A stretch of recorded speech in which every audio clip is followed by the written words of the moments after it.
Hi guys, welcome back to Stitchy Dee Doo Doll. In this episode, I will be wrapping up my UFO challenge from last month, which was August 2022, and I will be sharing with you my thoughts and lessons learned from dealing with UFOs. I also have a lot more mini Amigurumis to share with you for the Halloween yarn fairy who is Crystal from Chronically Crocheting. Let's get started. It's Gail and Miko is here. Welcome back to our channel. For those of you who are already subscribed and for those of you who are not, welcome. If you have been following us during the month of August, we have joined Terry from the Yarn Joy podcast in tackling our UFO. And I went around the house and I gathered up all of my UFOs and they amounted to 49. I managed to finish 23 out of the 49, which leaves me with 26 more to go. I wasn't able to finish my goal of finishing them all, which I wasn't expecting to because that would be insane and I'd be a super crocheter. But I do plan on trying to tackle them for the rest of this year, and hopefully I will address them either by finishing them or frogging them by the end of 2022. Last month, while I was working on my UFO challenge, I have learned a few lessons. So the number one tip that I have for you is to keep very good detailed notes on your amigurumi before you think about turning that active whip into a UFO, which will be like a sleeping whip. A whip that you'll be setting aside for usually a long duration of time until you pick it back up. You should have enough notes in your little sheet of paper that you're going to be storing in with your UFO, enough information on there so that you can just pick up your hook and your yarn and just run with it without any issues whatsoever. So let me share with you my lessons learned. In your notes, I suggest that you include a number of detailed information. First one is your hook size or hook sizes if you're using multiple hook sizes. Next tip is to keep your yarns with your UFO. I put mine away thinking that, I wanted things to be organized. Don't do that. It's an absolute mistake. I had to go hunting for what the actual yarn was because I carry multiple brands and names, and so I had to take my UFO and basically put it up against multiple yarn balls to figure out which one was the correct one. Also, you don't want to grab the same exact yarn but a different yarn dye lot. You may or may not be able to see the difference in your amigurumi work.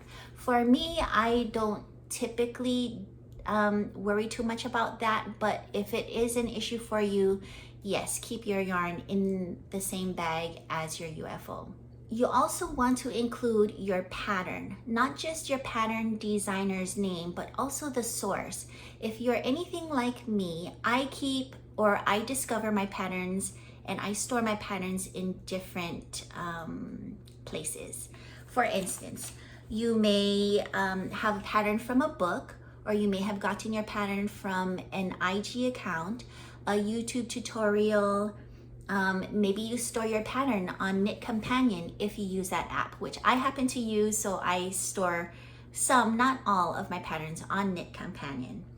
I also have some that are stored on my computer that I wasn't able to import into Knit Companion.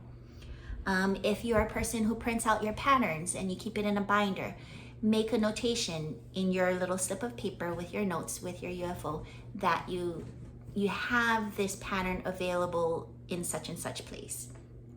If you have your pattern on Ravelry or you got it off of a website or a blog, just a simple notation on where you can find that pattern, unless you're actually printing it out and sticking it in your project bag or Ziploc bag, whatever which way that you store your UFO, because it's going to be stored for a long period of time and you don't want to have to be searching around and researching where where do I find this pattern? Just have it easily accessible is the main point.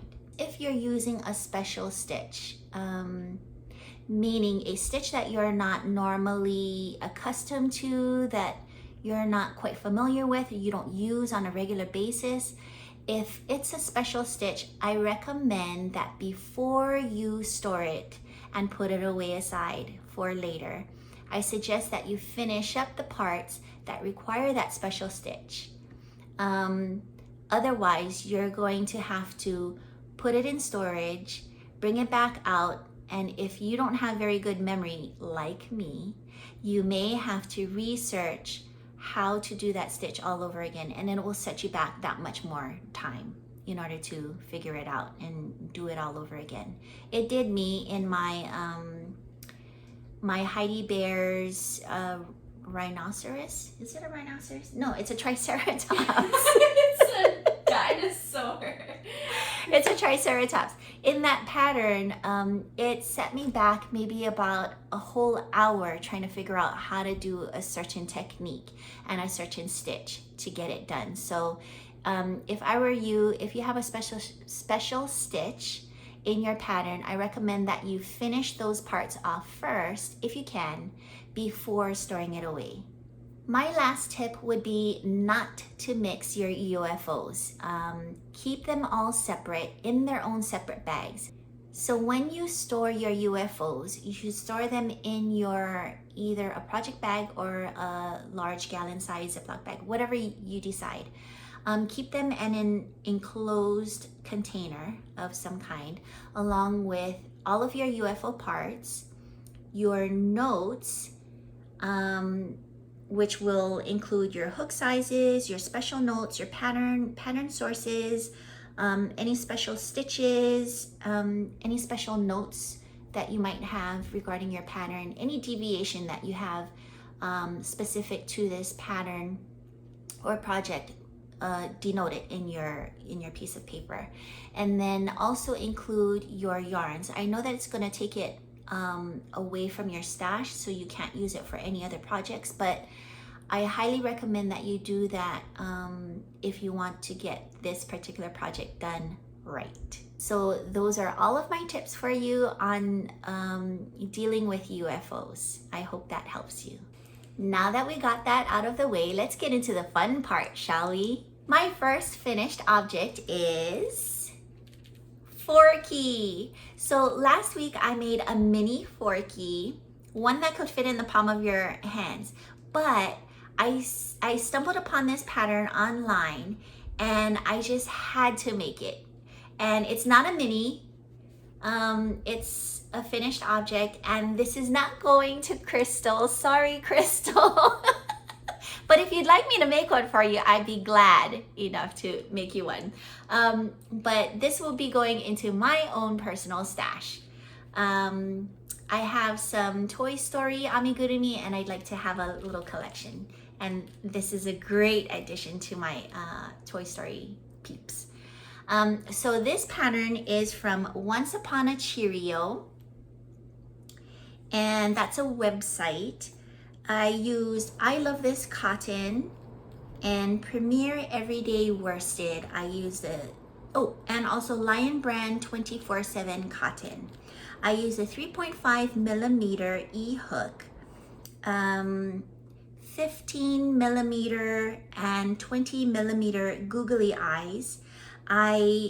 So all of these details here are glued into place with Beacon's Fabri-Tac glue.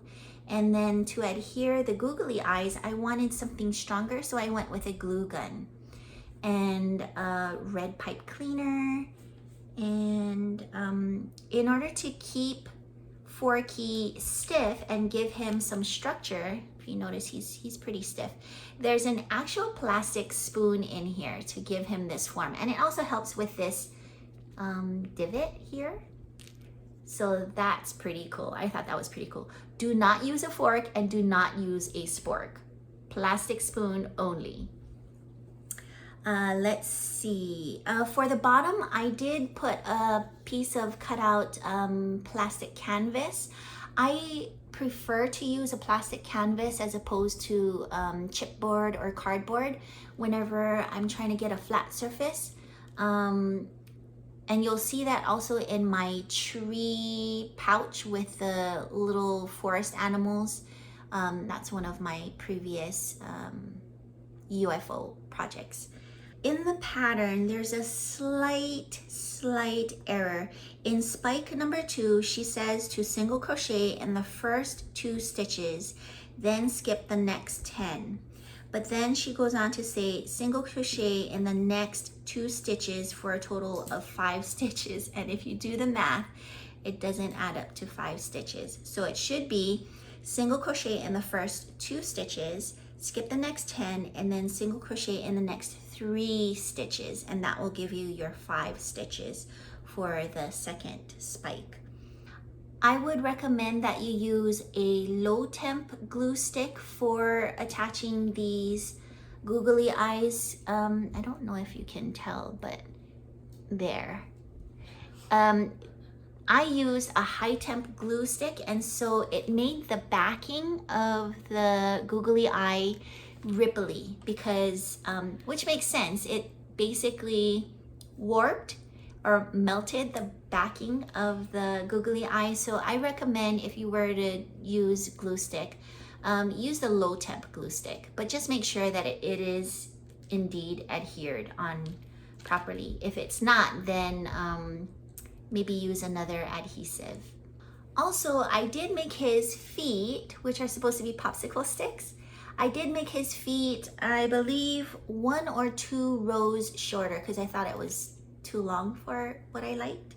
I also had to make the body 1 more row taller in order to accommodate the size of the plastic spoon that I used.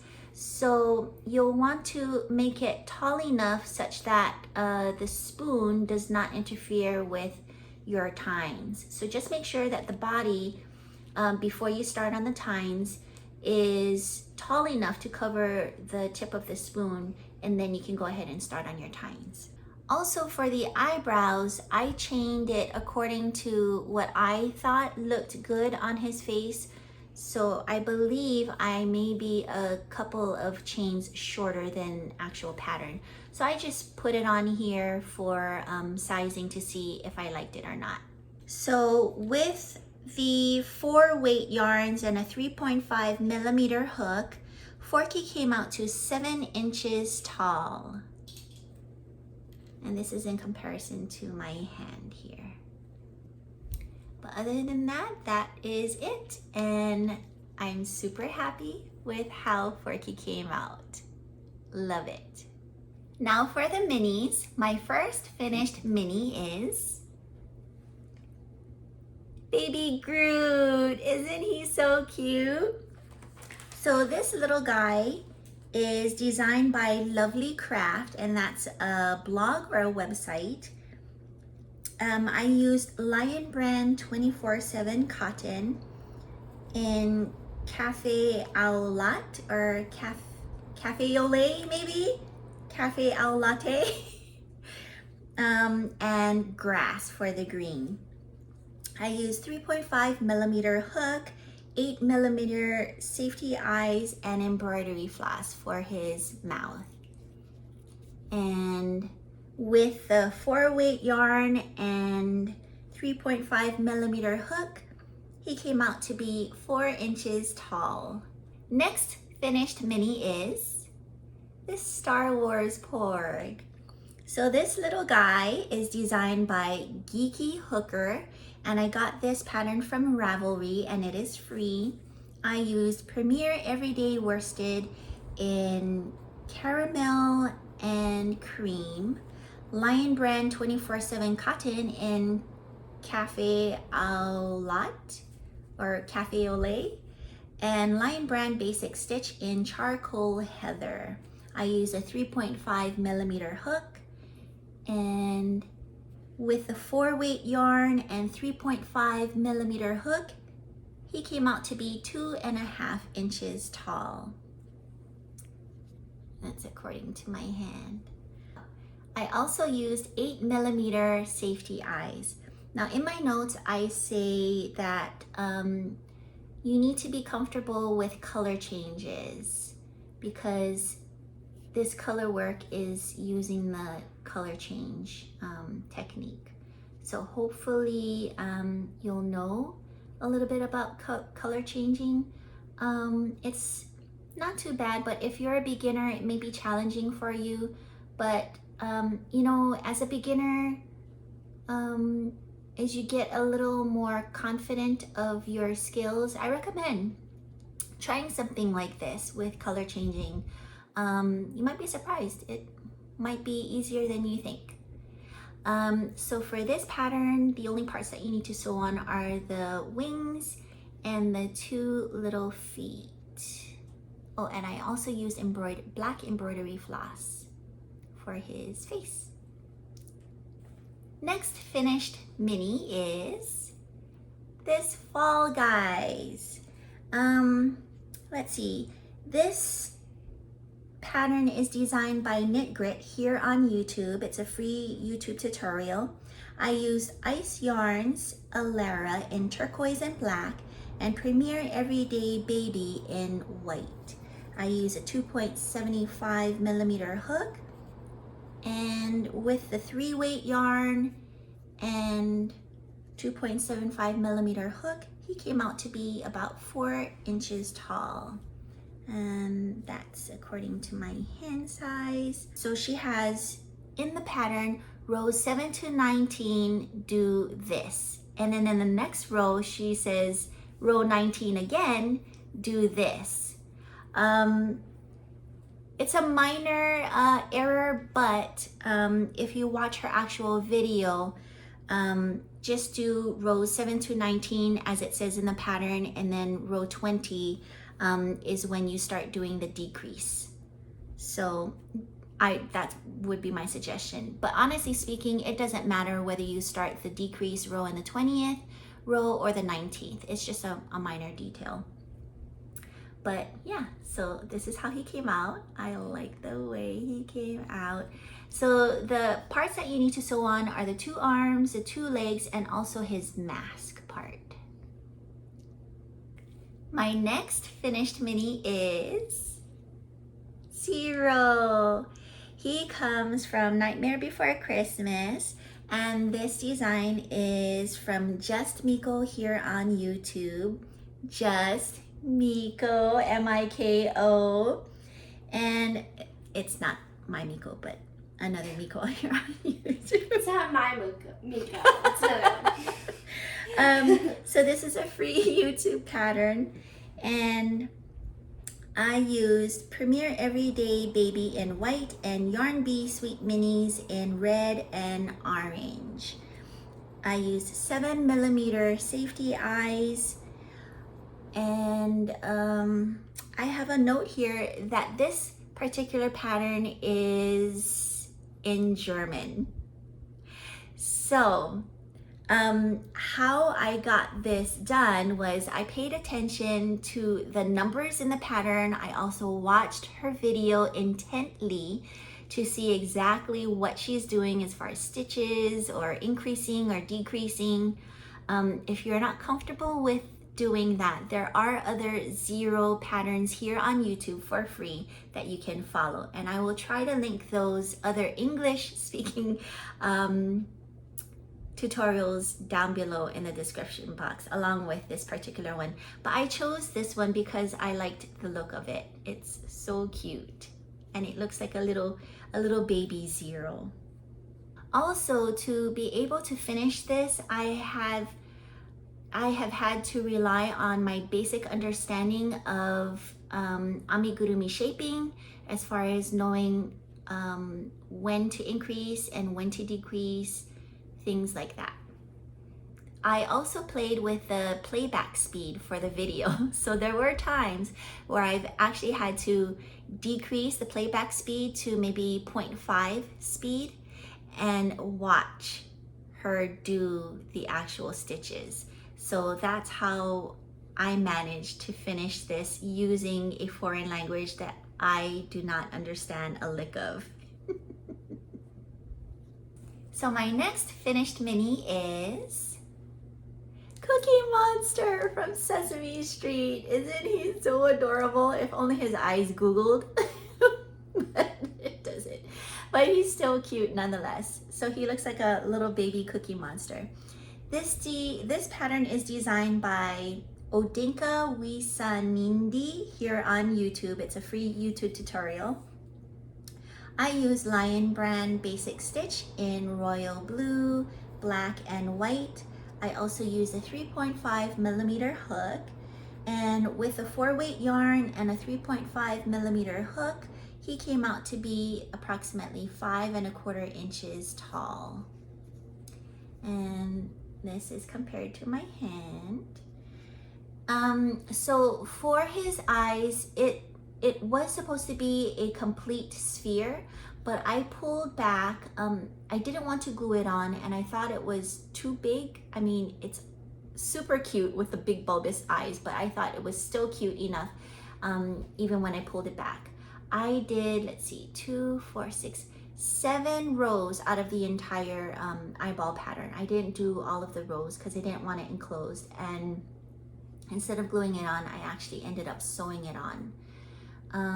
Also, for the back of the cookie, in order to hide the stitches from I did French knots for the chocolate chips on the cookie.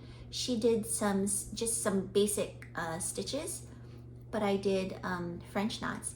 In the back, you can see the fastening off of the yarns, and I thought that was just a little too messy for my liking, so I ended up covering it up with some felt and Beacon's Fabri-Tac glue. And then in order to adhere the cookie onto Cookie Monster's arm, I used glue gun and glue stick. So the only parts that you need to sew on are the arms, the mouth, the black parts of the eyes, and then if you're going to do like me, also the eyeballs themselves. Otherwise, you can just glue on the whole entire sphere. I just thought it was like really big as a sphere, and I thought it still looked cute this way. And then also I thought it would be more secure if I were to sew it on it as opposed to gluing it on. Just because it's such a large piece, I would rather sew it on as opposed to gluing. Like, this is small. If it gets lost, it's okay. My next finished mini is Baymax. So he's from what is it? Super Big Hero 6.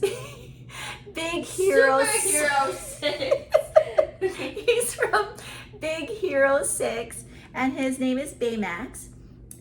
This pattern is also by Odinka Wisanindi here on YouTube, a free YouTube tutorial.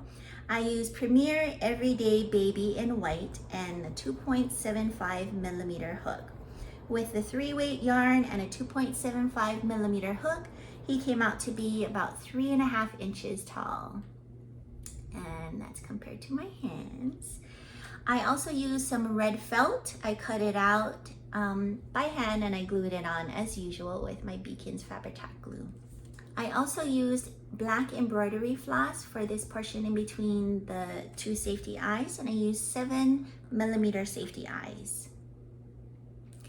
Only parts that you need to sew on are his arms. All right, my next finished mini is this cute little Bob the Minion, and he's from Despicable Me. So for this little guy, he is designed by Ami Saigon here on YouTube, free YouTube tutorial.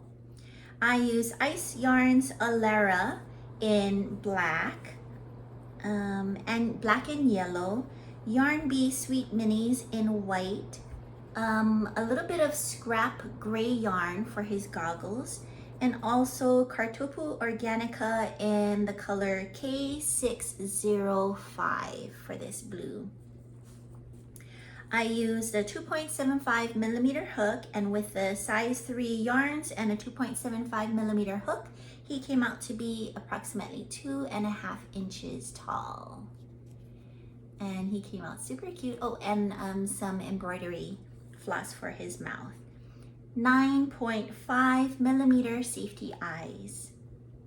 Now, in order to insert his eyes, I don't know about you, but I have difficulty attaching safety eyes through multiple layers of crocheted fabric. For instance, it would have to go through the whites of his eyes and also the yellow part of his body.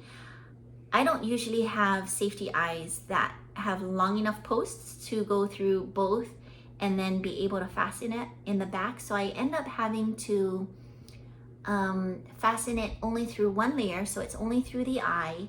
And then I've had to melt it. What I use is the soldering iron for like wood burning. And I use a head that's got a flat little head, and I basically melt it in the back as flat as I can get it to be without compromising the actual safety eye. But so I got it as flat as I could get it, just so that it's not popping out or distorting the eyeball as much as possible. But that's what I did for the safety eyes. I guess an alternative to using safety eyes is you could also just use felt or crochet a black tiny little circle and either glue it on or sew it on. But I like the look of the safety eyes, so that's what I ended up doing. My last finished mini is Pikachu. So he's a Pokemon, of course. This pattern is by Amigu World here on YouTube, and I used ice yarns in black and yellow. I used a 3.25 millimeter hook and 8 millimeter safety eyes. Now with the size 3 weight yarn and a 3.25 millimeter hook, he ended up to be 4.5 inches tall.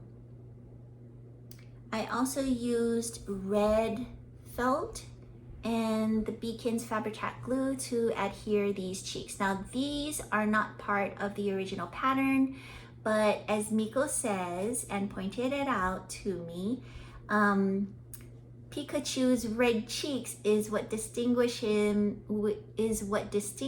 him most from the other Pikachus that look like him. For instance, Pichu looks very much similar to this, except he has like a black chest and he's a little skinnier and smaller looking, but he doesn't have these big bold red cheeks like Pikachu does. And then his ear tips are similar but slightly different, but they look so much similar that the original pattern just had like small little slashes like embroidered, but I thought that I'd give him big bold red cheeks as suggested by Miko. So thank you, babe, for suggesting that. I think he turned out super cute and I'm super happy with him. And that is it for all of my minis. Now, if you are interested in making any of the minis that I am making for Crystal at Chronically Crocheting, I have created a playlist with all of the available YouTube videos that I have used personally for the projects that I have made. So if you want to make any of them, go ahead and click on that playlist, and I will also have it linked down below in the description box so that you can just easily find it and crank them out at your convenience. Friends don't lie. You're just like Mom! So in the middle of making this video, I realized that I have been inadvertently lying to you folks. And what I'm talking about is when I say that all you need to sew on is the eyes and the pupil and the mouth and the arms and glue on the cookie, I forgot to mention that I make the body and the head in one piece, and I do it so religiously and without any thought that I just completely forgot.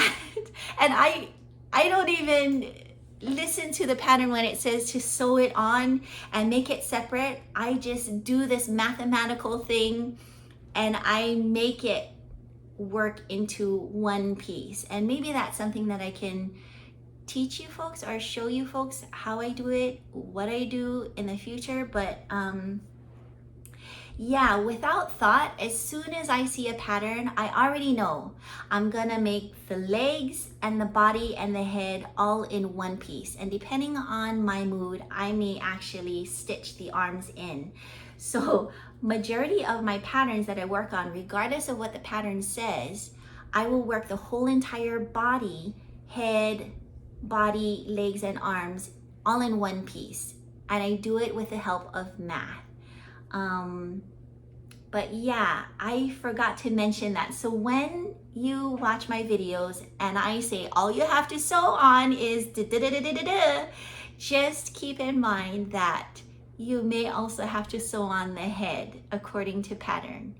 Because I don't think many of you do what I do, which is make the pattern in one piece. If you do already, then that's cool.